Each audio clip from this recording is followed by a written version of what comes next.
Quero meditar com você um texto conhecido nosso, Juízes, capítulo 6. Assim como o seu coração é ansioso para que Deus fale ao seu coração, é o meu, como Deus começou a falar comigo.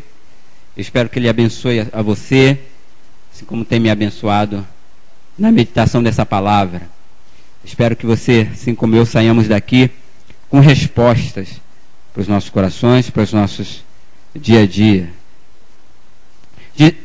Juízes capítulo 6, a partir do versículo 1, vou ler só alguns versículos e aí a gente vai meditar um pouco sobre esse texto. Começa assim, Juízes 6, versículo 1.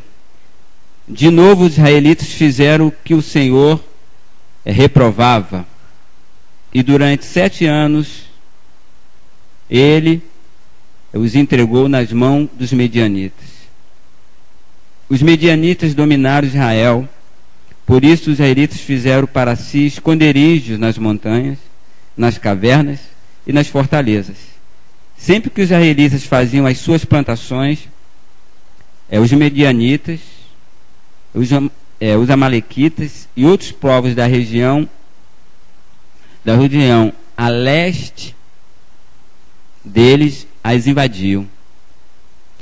Acampavam na terra e destruíam as plantações ao longo de todo o caminho, até Gaza, e não deixavam nada vivo em Israel, nem ovelhas, nem gado, nem jumentos.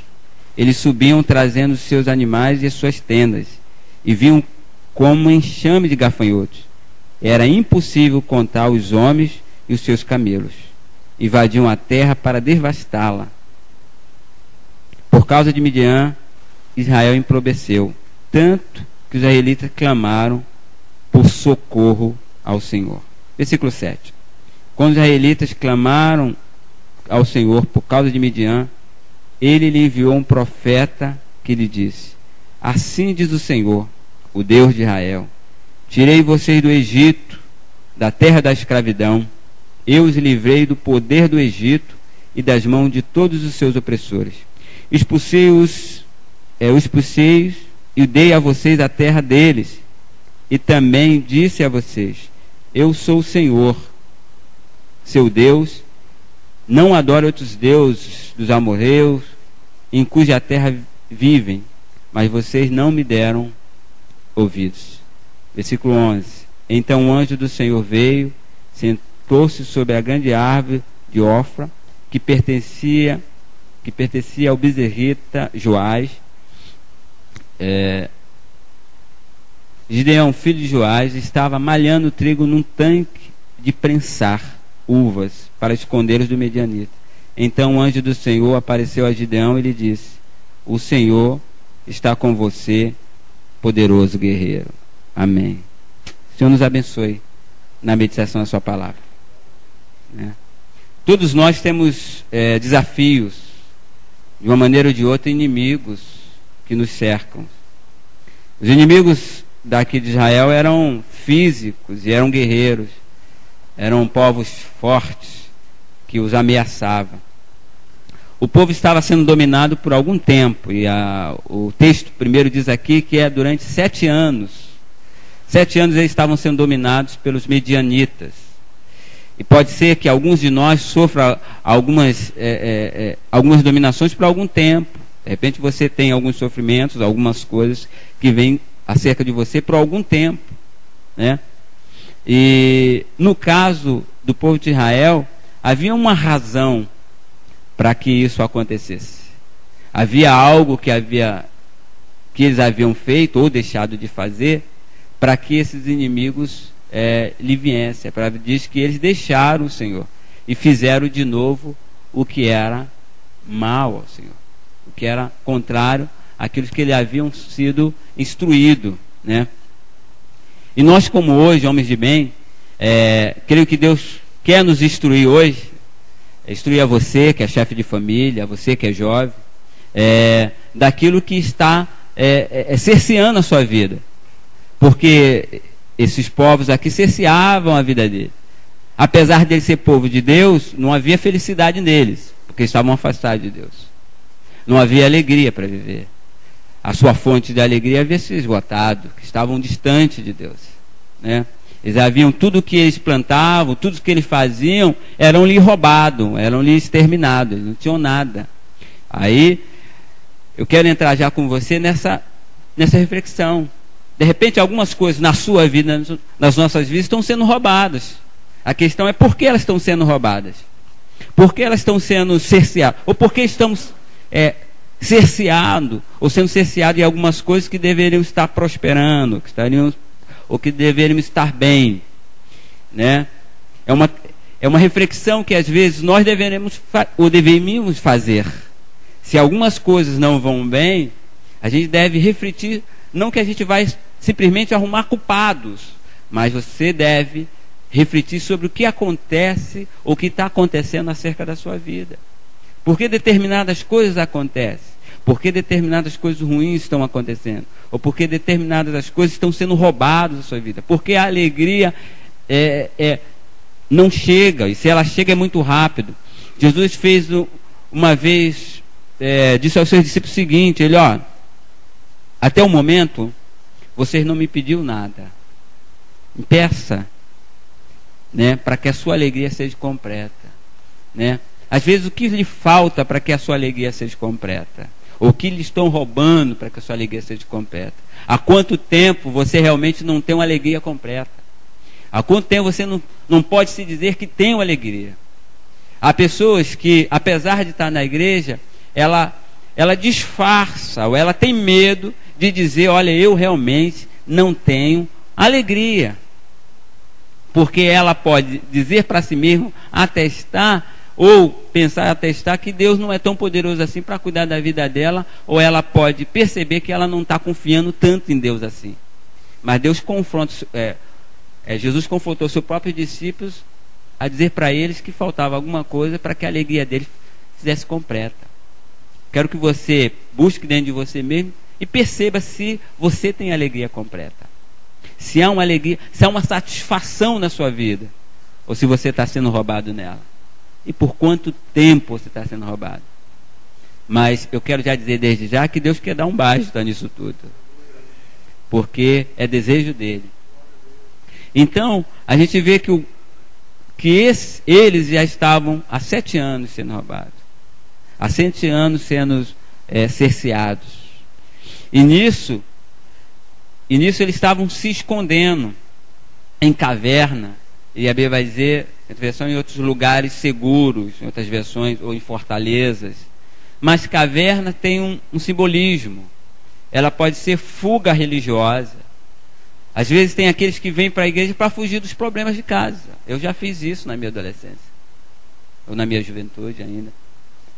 Houve um tempo em que eu fugia porque eu não queria ver os problemas em que me cercavam. Eu queria, apesar da desculpa de estar na igreja, mas a desculpa era para fugir dos problemas, né? E às vezes, muitas vezes a gente não quer encarar determinados problemas que nos cercam. E aí é aí que está o grande problema. Caverna só serve para fugir muitas vezes, né? No caso deles, estavam tentando se esconder para se livrar.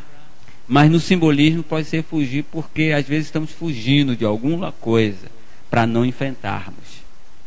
E caverna também pode ser fuga religiosa, mas também pode simbolizar, de repente, a mania de perseguição. Não era o caso deles, realmente estavam sendo perseguidos. Mas para alguns, às vezes a gente dimensiona os nossos inimigos, as nossas lutas, as nossas aflições. A gente não quero, eu não quero dizer para você que as suas lutas são pequenas, né, não são nada. Eu estou dizendo que às vezes nós mesmos, a gente coloca as nossas lutas em patamares muito maiores do que o nosso Deus. E às vezes criamos perseguições onde realmente não tem. Então é para que a gente reflita quais são realmente os nossos inimigos. E que perseguição você realmente está sofrendo. A fuga, a caverna ou determinada fortaleza que você pode chamar, ela também pode chamar autopiedade. Você pode estar se achando o único que sofre aquilo. E por sofrer você se esconde. Você se esconde e por se esconder se acha menor do que você realmente pode enfrentar. Você vai se autopiedando, né? Que a autocomiseração, como o irmão ali disse, ou seja, você vai tendo piedade de você mesmo.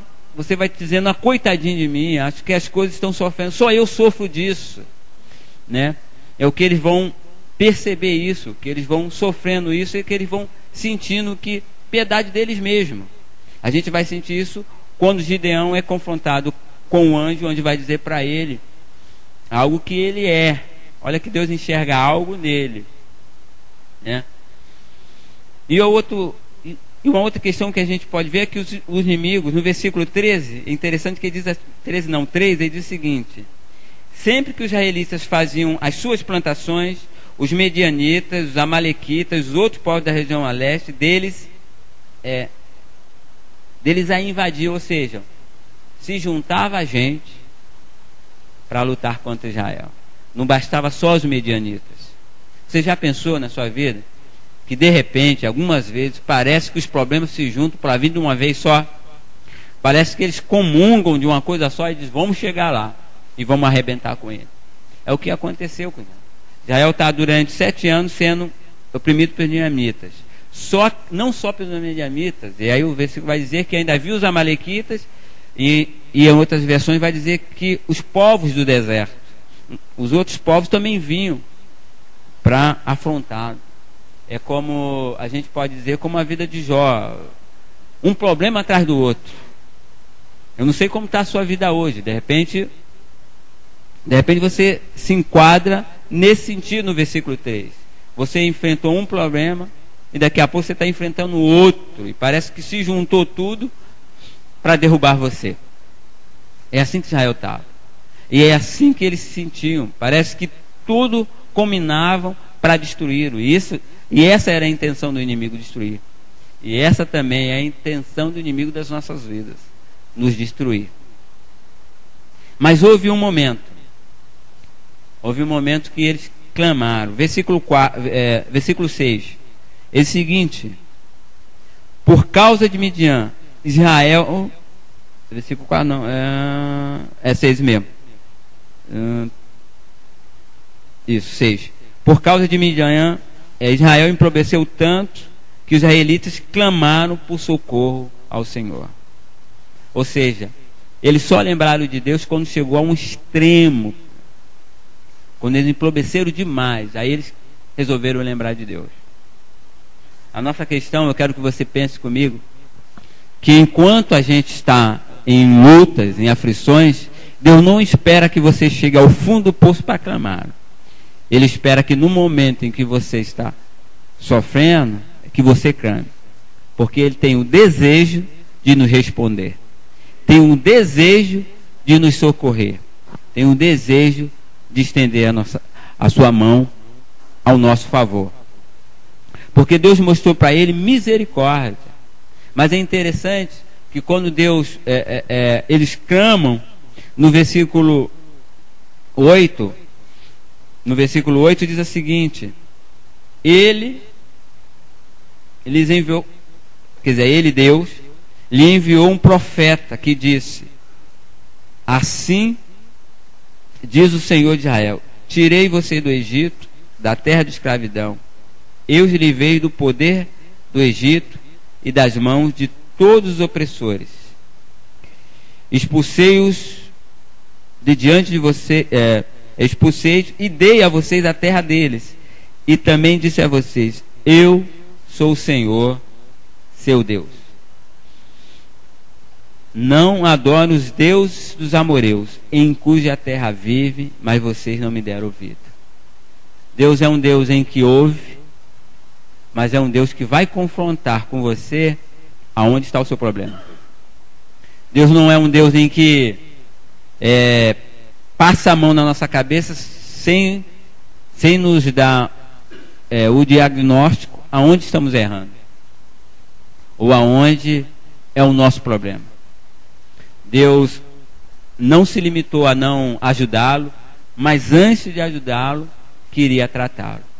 E eu acredito que nessa noite é a mesma coisa. Deus me trouxe aqui, lhe trouxe aqui, para tratar você. Mas enquanto eu falo com você, eu creio que o Espírito Santo vai dizer a você aonde é o seu problema, aonde Ele quer tratar, porque até aonde você chegou e porque o estado aonde você chegou. O que Deus foi lembrar a eles é dizer: olha, o estado de vocês é esse, porque quando eu os tirei da terra do Egito, da terra de escravidão, dei algumas ordens a vocês, vocês fizeram diferente. Por isso, o estado de vocês hoje é esse. Ou seja, Deus deu o diagnóstico. Deus mostrou a eles qual era o seu estado. Mostrou a eles que havia feito um milagre na vida deles, haviam mudado a vida deles, mas que o que aconteceu era um erro dele. Mas Deus não estava o acusando, Deus estava mostrando aonde está errado.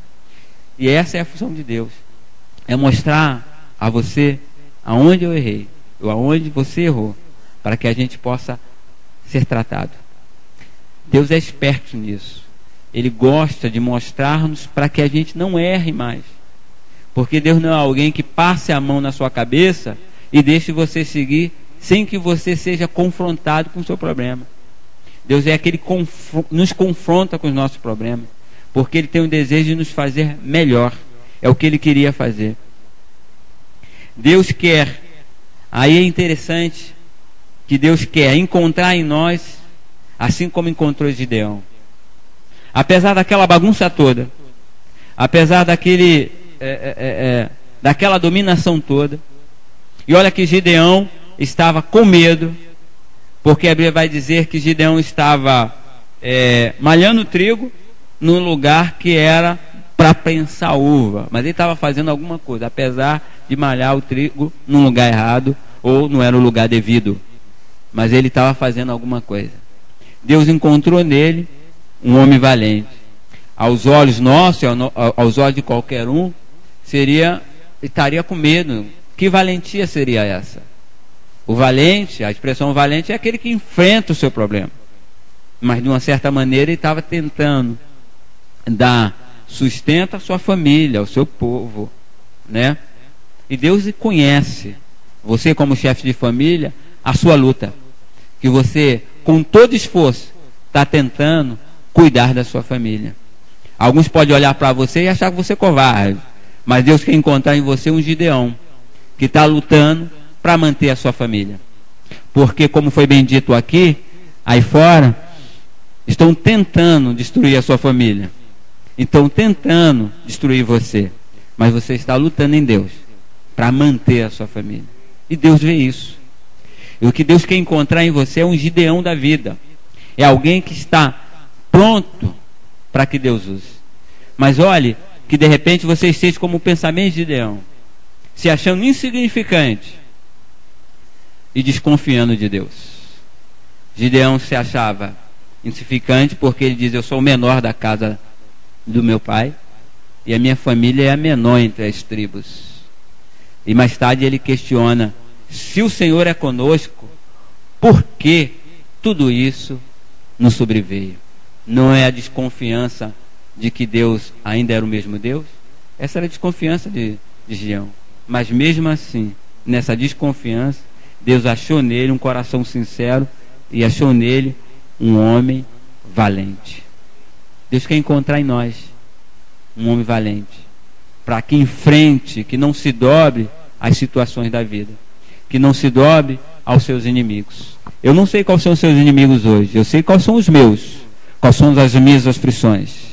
Eu não sei se os seus inimigos são tão fortes como os que Israel enfrentava.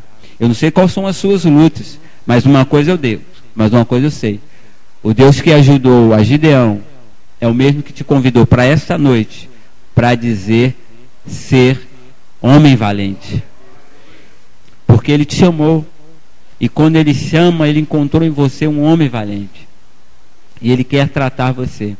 Uma outra coisa que eu vejo em Gideão, que eu vejo o que Deus fez em Gideão e que quer fazer comigo e com você, é que a chamada de Gideão foi para cuidar sim do seu povo, né, dele, da sua família, mas que ele seria bênção para todo o povo, assim como você.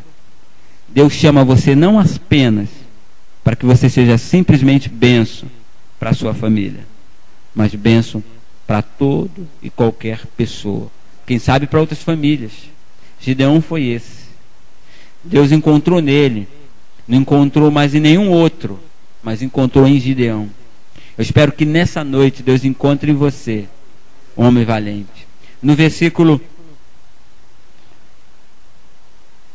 a partir do versículo 11 do mesmo capítulo aí, diz o seguinte: então o anjo do Senhor veio e sentou-se sobre a grande árvore de Ofra, que pertencia ao bezerita Joás. Gideão, filho de Joás, estava malhando trigo no tanque de prensar uvas, para escondê-los do midianita. Então o anjo do Senhor, versículo 12, apareceu-lhe a Gideão e lhe disse: o Senhor está com você. Então eu quero que você acredite também que o Senhor está com você. Aí ele continua dizendo, poderoso guerreiro, em outra versão, homem valente. Aí ele vai reclamar aqui, ele diz: ah, Senhor, disse Gideão, se o Senhor está conosco, por que aconteceu tudo isso? Onde estão todas as suas maravilhas que os nossos pais nos contam quando dizem: não foi o Senhor que nos tirou do Egito, mas agora o Senhor nos abandonou e nos entregou nas mãos de Midian. O Senhor se voltou para ele e disse: com a força que você tem, vá, liberta Israel das mãos de Midian. Não sou eu quem está enviando? Interessante. Para Gideão a força dele era pequena. Para Deus a força de Gideão era suficiente para libertar o povo. Então o que Deus quer dizer para você nessa noite, dizer para mim, que a sua força, ou seja, a força que ele tem, é suficiente para que ele possa libertar você das amarras que possam lhe prender.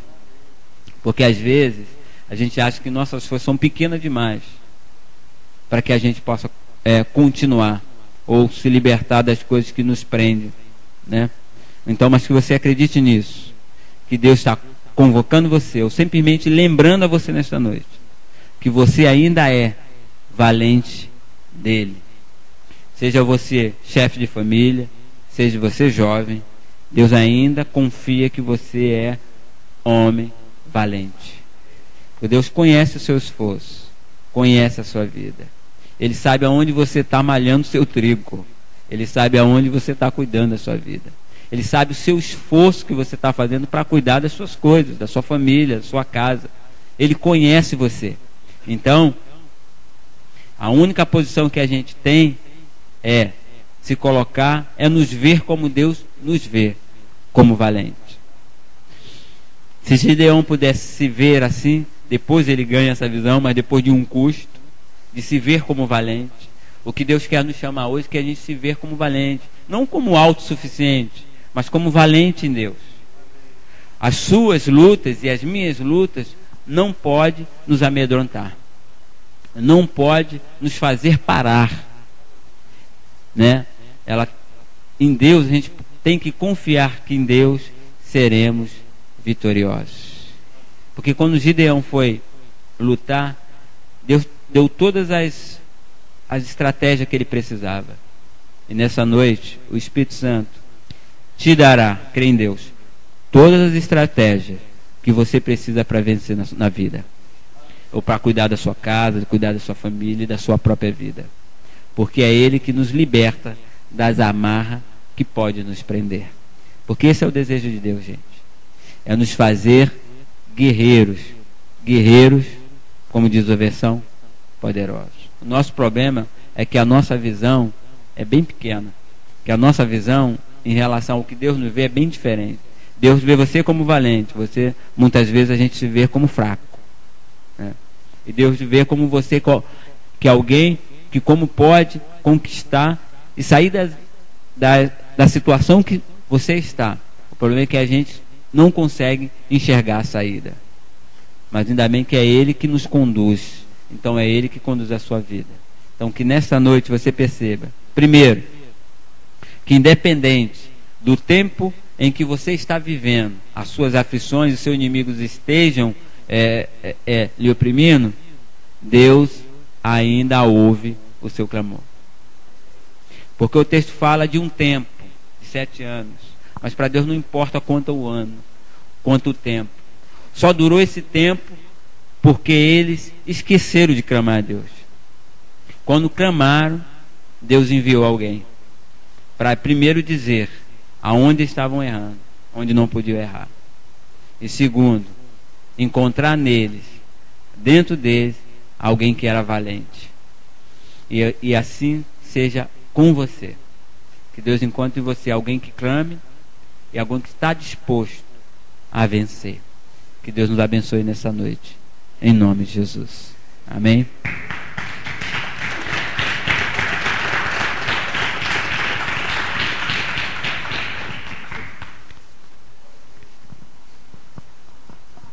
Amém. Palavra poderosa.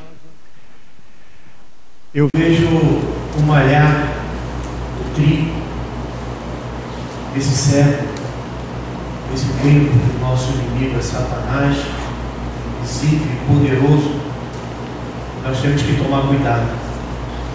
Naquela época, o milho, literalmente, era algo sustento, o alimento da família.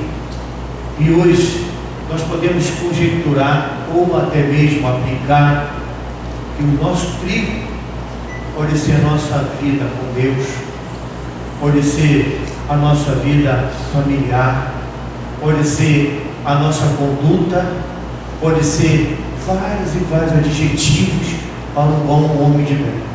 E Satanás, ele quer roubar, como os midianos chegavam e falavam: perdeu. Poderiam plantar o que fosse, Israel perdia. E nós devemos tomar cuidado mesmo, nos guardar. Nós devemos vigiar, porque Satanás quer roubar o que você tem de melhor: a sua conduta, a sua personalidade em Cristo Jesus. Nós somos imitadores de Jesus Cristo. E ele está procurando, Satanás procura imitadores. Satanás quer distorcer o caráter. Então, meu irmão, se coloque na caverna da vigilância. Se coloque com o propósito de malhar o trigo, mas para sustentar a sua vida. Cuidado com o inimigo das nossas almas. Hoje a briga do homem de Deus não é mais contra a carne nem contra o sangue, mas com os principais e potestades. O inimigo quer te matar. O inimigo quer roubar a sua paz. O inimigo quer roubar a sua família. O inimigo quer roubar tudo aquilo que o Senhor te deu. Então hoje seja o Gideão de Deus, zeloso, cuidadoso, prestando atenção. Está chegando o inimigo, vamos para a caverna, vamos ficar escondido. Hoje você pode se esconder debaixo da oração, né? Ou você pode se esconder debaixo do jejum. Ou você pode se esconder na palavra. Buscar na palavra, que é a defesa, que é uma arma de defesa e arma de ataque. Então, meu irmão, receba essa palavra. É o Senhor que está te enviando. Ainda que você se acha pequenininho, mas o Senhor te colocou grande. No reino do céu, você é grande. Você é um gigante. Porque acima de você está o Deus que pode todas as coisas. Amém? Eu quero convidar esse Gideão aqui. Gideão é o Senhor que está mandando você. Amém? Quero convidar esse Gideão aqui. Ele é pequenininho, né? Quero convidar esse homem aqui para ele fazer uma oração de agradecimento pela palavra que foi dada pelo Espírito Santo de Deus. Eu fico muito feliz em congregar, em prestar culto ao Senhor numa igreja que a palavra de Deus é lida e explicada pelo Espírito Santo, sem heresia, sem prometer, mas é a palavra de Deus. Então vamos ficar de pé. O irmão Carlos, o Gideão de Deus, vai orar agradecendo a Deus. Tá legal? Depois eu vou brincar com ele, respeito da bermuda dele, né? Mas agora, Gabi, usa que o Senhor te dê. Senhor, nosso Deus, nosso Pai, na tua presença, nós queremos te agradecer de todo o nosso coração. Obrigado, foi realmente uma reunião, vai ser uma reunião realmente abençoada. Nós estamos aqui, Pai, entre irmãos, entre amigos, como foi dito no início desse evento, Pai. Temos que estar conhecedor da vida do outro, amigo do outro, irmão do outro, parceiro realmente do outro. Eu posso agradecer a Ti todos os dias pelos irmãos que eu fiz aqui na nossa igreja no longo desses anos. Obrigado pela vida de cada um, Pai amado, que esteve nessa noite. A semana realmente é uma semana de luta, uma semana de batalha.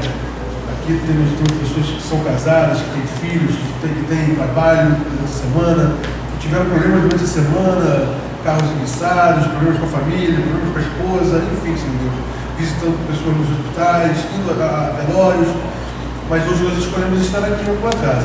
Realmente, o nosso cansaço, a preguiça poderia ter nos impedido de vir até aqui nessa noite, mas nós escolhemos poder desfrutar desse momento, Senhor Deus, com o nosso irmão na tua presença.